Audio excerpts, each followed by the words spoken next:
इस खरगे जी still here? अभी भी है खरगे जी?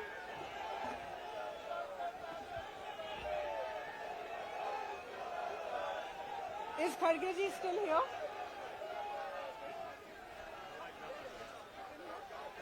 परमादरणीय श्री मल्लिकार्जुन खड़गे जी, श्री वेणुगोपाल जी, श्री अधीर रंजन जी, मुकुल वासनिक जी, मंच पर बैठे सारे कांग्रेस के नेतागण, मेरे प्यारे कार्यकर्ता, यूपी के मेरे सारे साथी,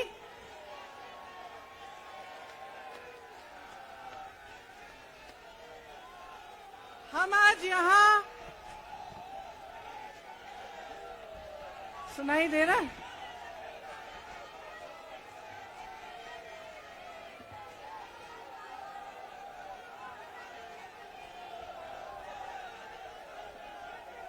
सुनिए,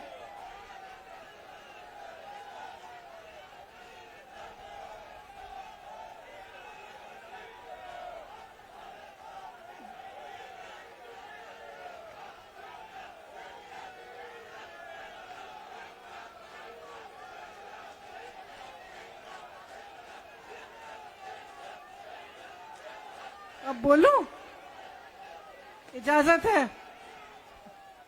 मेरे यूपी के भाइयों, बोलने दो। देखिए, यहाँ पे बैठे हुए मेरे मन में एक पुरानी बात आई। 32 साल पुरानी बात है। मई 1991 की बात है। मेरे पिता की शव यात्रा तीन मूर्ति भवन से निकल रही थी। अपनी मां के साथ और अपने भाई के साथ हम एक गाड़ी में बैठे थे। सामने भारतीय सेना की एक ट्रक थी, फूलों से लदी हुई थी। उसके ऊपर मेरे पिताजी का शव था। थोड़ी देर काफिला चला, 5-10 मिनट चला। फिर राहुल कहने लगे मैं उतरना चाहता हूं। तो मां ने मना किया। उस समय सुरक्षा का भी बहुत वो था। तो मां ने कहा नहीं, तुम उतर नहीं सकते। राहुल ने जिद की, नहीं मैं उतरूंगा। मैंने मां से कहा मां उतरने दो। राहुल गाड़ी से उतरा। उस सेना की ट्रक के पीछे खड़ा होके चलने लगा और तीन मूर्ति से लेके कड़ी धूप में अपने पिता के जनाजे के पीछे पीछे पैदल चलते चलते चलते चलते यहां पहुंचा। इस जगह से कुछ 400-500 गज दूर यहां पर मेरे शहीद पिता के अंतिम संस्कार मेरे भाई ने किए।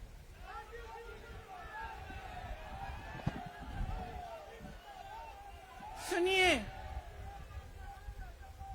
वो चित्र मेरे दिमाग में अभी भी है, मेरे मन में है। मेरे पिता का शव इस तिरंगे झंडे में लपेटा गया था। इस तिरंगे के नीचे मेरे पिता का शव था और उसके पीछे चलते चलते मेरा भाई यहां आया। उस शहीद पिता का अपमान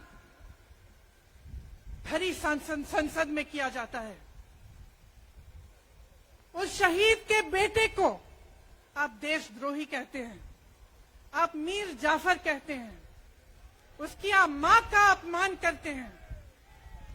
आपके मंत्री मेरी मां का अपमान भरी संसद में करते हैं। आपके एक मुख्यमंत्री कहते हैं कि राहुल गांधी को पता भी नहीं है कि उनका पिता कौन है। आपके प्रधानमंत्री भरी संसद में खड़े होकर कहते हैं कि ये परिवार नेहरू नाम को इस्तेमाल क्यों नहीं करता। पूरे परिवार का अपमान करते हैं। कश्मीरी पंडित समाज के रिवाज का अपमान करते हैं, जिसके तहत एक बेटा अपने बाप के मरने पर पगड़ी पहनता है, परिवार की परंपरा को आगे बढ़ाता है, लेकिन आप पर कोई मुकदमा नहीं होता, आपको 2 साल की कोई सजा नहीं मिलती, आपको जेल की सजा नहीं मिलती, आपको संसद से कोई बाहर नहीं निकालता, आपको मना नहीं करता कि 8 सालों के लिए आप चुनाव नहीं लड़ सकते।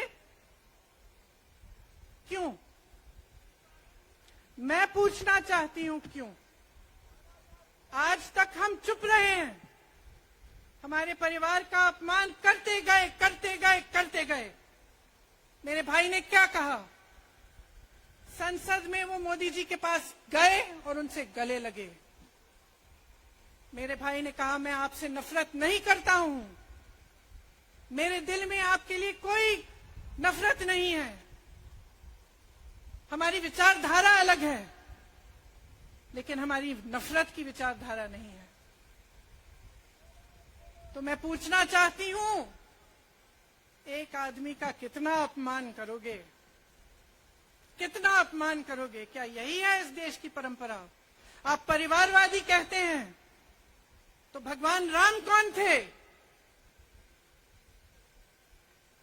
भगवान राम को वनवास में भेजा गया, उन्होंने अपने परिवार, अपनी धरती के प्रति अपना धर्म निभाया। क्या भगवान राम परिवारवादी थे? क्या पांडव परिवारवादी थे कि वो अपने परिवार की संस्कारों के लिए लड़े? और हमें क्या शर्म आनी चाहिए कि हमारे परिवार के सदस्य शहीद हुए इस देश के लिए, कि इस झंडे में उनका खून है, इस धरती में उनका खून है, इस देश के लोकतंत्र को मेरे परिवार के खून ने सींचा है। और जो सोचता है कि हमें अपमानित करके हमें डराएंगे, हमें धमकाएंगे, जो सोचता है कि तमाम एजेंसियों को लगाकर हम पे छापे मारकर हमसे कुछ भी कर ले, हमको हमें डराएंगे, वो गलत सोचते हैं। हम डरने वाले नहीं हैं, हम और मजबूती से लड़ेंगे। हम इस देश के लोकतंत्र के लिए कुछ भी करने के लिए तैयार हैं। इस देश के लोकतंत्र को, इसकी नींव कांग्रेस पार्टी के महान महापुरुषों ने डाली है। कांग्रेस पार्टी लड़ी इस देश की आजादी के लिए, और आज भी इस देश की आजादी के लिए ही लड़ रही है। कभी कभी मैं सोचती हूं, मुझे समझ में नहीं आता कि पब्लिक क्या सोच रही है। क्या देख नहीं रही है क्या हो रहा है? क्या आपको दिख नहीं रहा है कि आपकी सारी संपत्ति लूटी जा रही है, एक आदमी को दी जा रही है, गिने चुने उद्योगपतियों को सब कुछ दिया जा रहा है? किसकी संपत्ति है? ये राहुल गांधी की संपत्ति है, ये आपकी संपत्ति है। ये पीएसयू किसके हैं? किसके लिए बनाए गए? आपके लिए बनाए गए, जो ऐसे एक के बाद एक इनको बेचे जा रहे हैं, दिए जा रहे हैं। इसी से तो आपका रोजगार आता है। छोटे उद्योगों से, छोटे व्यापारियों से आपका रोजगार आता है, किसी बड़े अडानी से नहीं आता। रोजगार नहीं देते, छीनते हैं आपका रोजगार।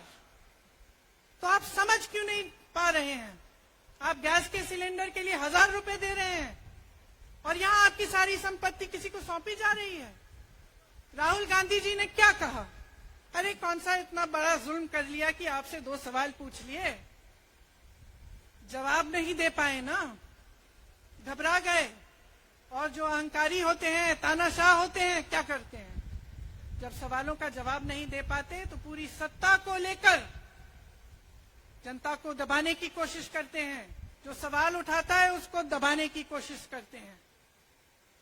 आपने कभी सोचा है, आंखें खोलिए, आपने कभी सोचा है कि ये पूरी सरकार, ये सारे मंत्री, ये सारे सांसद एक आदमी को बचाने की क्यों इतनी कोशिश कर रहे हैं? इस अडानी में है क्या कि इसको आप सारी संपत्ति दे रहे हो देश की? 20 हजारों करोड़ शेल कंपनियों में इनकी हैं, आप इन पे इंक्वायरी नहीं कर सकते? ये अडानी है कौन कि आप सब उनका नाम उठते ही बौखला जाते हैं और उनको बचाने में लग जाते हैं? देखिए, आप इस देश के देशवासी हैं, ये देश आपका है, ये लड़ाई आपकी है। आज तमाम नौजवान बेरोजगार क्यों हैं? हम इश्तेहार तो देख रहे हैं, होर्डिंग देख रहे हैं, मदर ऑफ डेमोक्रेसी लिखा है, कहते हैं कि हमारी अर्थव्यवस्था बहुत तेजी से आगे बढ़ रही है, तो इतने नौजवान बेरोजगार क्यों हैं? तो जहां जहां हम जाते हैं बेरोजगार नौजवान क्यों दिखते हैं? इतनी महंगाई क्यों है? इतनी महंगाई क्यों है? क्या आप इतने बड़े काम कर सकते हो लेकिन एक गैस सिलेंडर का दाम कम नहीं कर सकते? आप छोटे व्यापारियों की मदद नहीं कर सकते? आप रोजगार नहीं बनवा सकते? तो फिर आपकी सरकार किस काम की है? लोगों को दबाने के लिए है या अडानी जी को आगे बढ़ाने के लिए है? तो आज ये समय आ गया है कि हमें गंभीरता से सोचना पड़ेगा। ये सरकार पूरी कोशिश करती है कि आपका ध्यान भटकाया जाए। अब आप सोचिए, कन्याकुमारी से कश्मीर तक एक आदमी चला, उसके साथ लाखों लोग चले। क्या पैगाम लेके चला? किस लिए चला? उसके दिल में क्या भावना थी कि लाखों लोग देश भर से उससे जुड़ के चले? समता, एकता की भावना थी। आज आपके सारी मीडिया, आपके सारे मंत्री, आपके सारे सांसद, आपके सारे कार्यकर्ता कह रहे हैं कि राहुल जी ने विदेश जाकर देश का अपमान किया, राहुल जी ने एक वर्ग का अपमान किया। क्या एक आदमी जो कन्याकुमारी से लेकर 5000 किलोमीटर कश्मीर तक चल के ये रोज रोज कहता है कि इस देश को एक होना चाहिए, सबको समान दृष्टि से देखना चाहिए, क्या ये आदमी देश का अपमान कर सकता है? क्या ये आदमी एक वर्ग का अपमान कर सकता है? तो ये आदमी क्या कर रहा है? ये आपकी आवाज उठा रहा है। ये क्या कह रहा है? कह रहा है कि गरीबों को अपना हक दो, नौजवानों को अपना हक दो, महिलाओं को अपना हक दो। यही तो कह रहा है। और हक क्या है? हक ये है कि जो आपका है वो आपके हाथों में जाना चाहिए, किसी बड़े उद्योगपति के हाथ में नहीं जो प्रधानमंत्री जी के मित्र हैं। ये है आपका हक। उसी हक की लड़ाई लड़ रहा है। तो आप समझिए, ये एक इंसान की बात नहीं है, ये एक राहुल गांधी की बात नहीं है, ये पूरे देश की बात है। जब हम कहते हैं लोकतंत्र को बचाना है, तो हम किस बात को बचाने की कह रहे हैं? क्या कह रहे हैं हम? लोकतंत्र क्या होता है? खुल के जवाब मांगो, सवाल उठाओ। यही तो लोकतंत्र है कि आपको कोई आपत्ति है, कोई समस्या है, आप किसी के पास जाकर अपना हक मांग सकते हैं। आप कह सकते हैं, भाई हमारे लिए ये क्यों नहीं किया? इतनी महंगाई क्यों है? हमारे लिए रोजगार क्यों नहीं बनाए? लेकिन आज यही हक आपसे छीना जा रहा है और आपका ध्यान इधर उधर भटकाया जाता है और इतनी चीजों को फैलाया जाता है जो सच नहीं है, झूठों को फैलाया जाता है।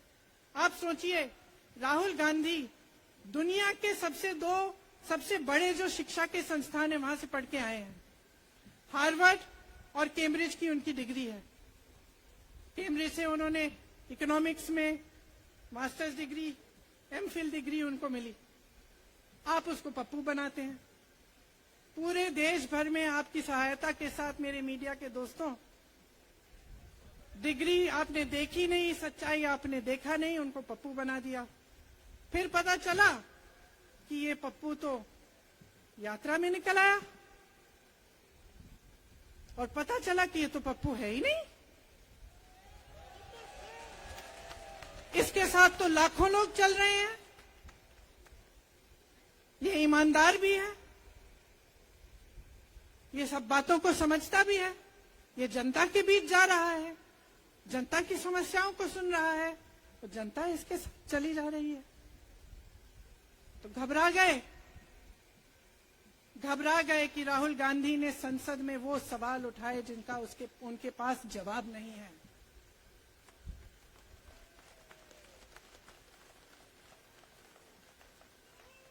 क्या किया सुन लीजिए। एक तरफ से हंसी भी आती है कि एक आदमी को रोकने के लिए इतना सारा करना पड़ा।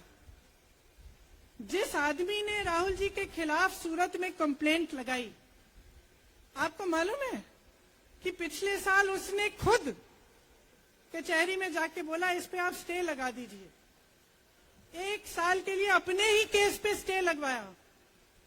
फिर वापस कब गए केस खुलवाने के लिए?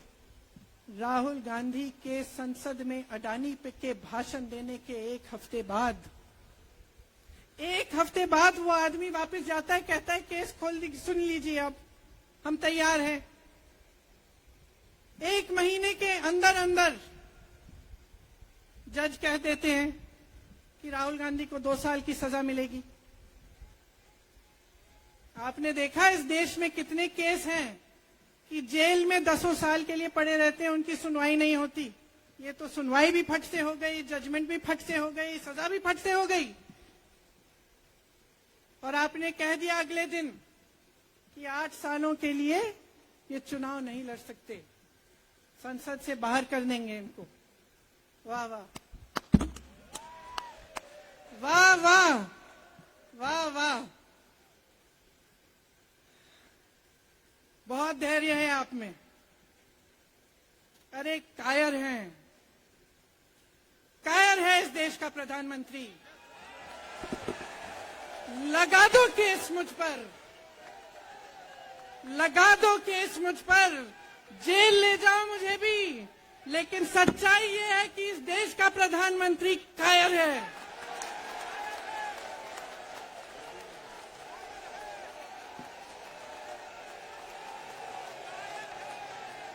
अपनी सत्ता के पीछे छुपा हुआ है, अहंकारी है। और इस देश की बहुत पुरानी परंपरा है, इस देश की बहुत पुरानी परंपरा है, हिंदू धर्म की पुरानी परंपरा है कि अहंकारी राजा को जनता जवाब देती है। और इस देश की बहुत पुरानी परंपरा है कि अहंकारी राजा को ये देश पहचानता है। मेरे परिवार ने मुझे एक चीज सिखाई है कि ये देश दिल से बोलता है और दिल से सुनता है। ये देश सच्चाई को पहचानता है। और मैं जानती हूं कि आज वो दिन है जब से सारा कुछ बदलने लगेगा।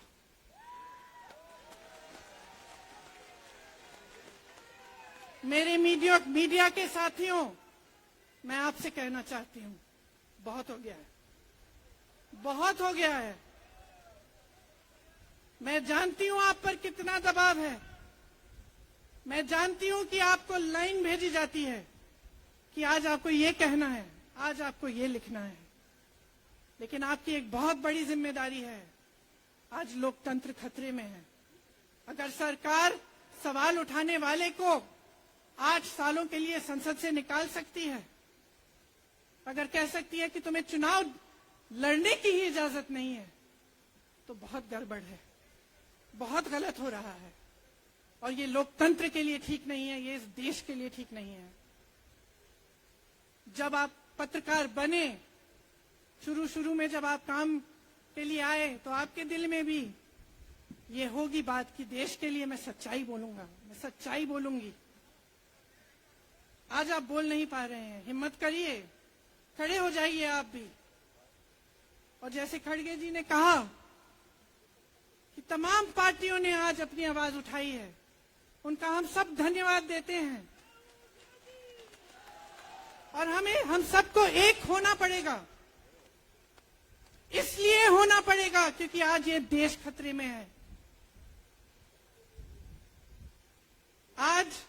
देश की सारी संपत्ति एक आदमी को सौंपी जा रही है और उस आदमी को बचाने के लिए पूरी सरकार खड़ी हो जाती है।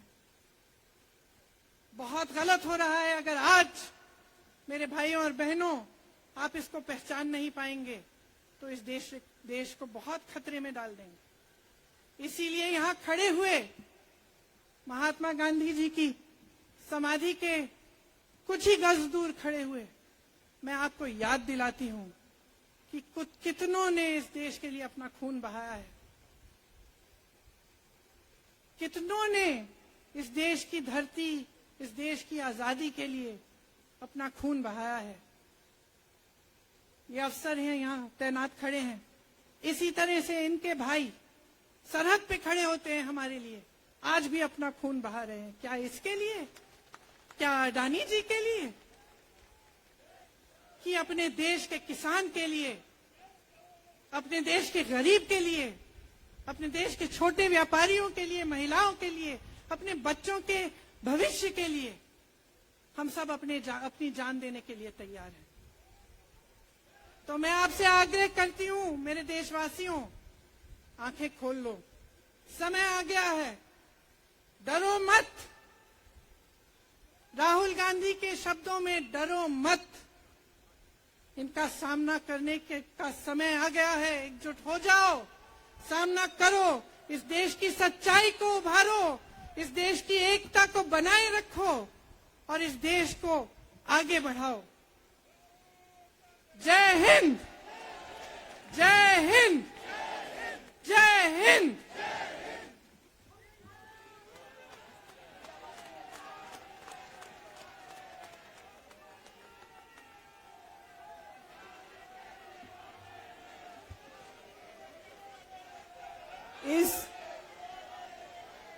इस बहुत ही इनकलाबी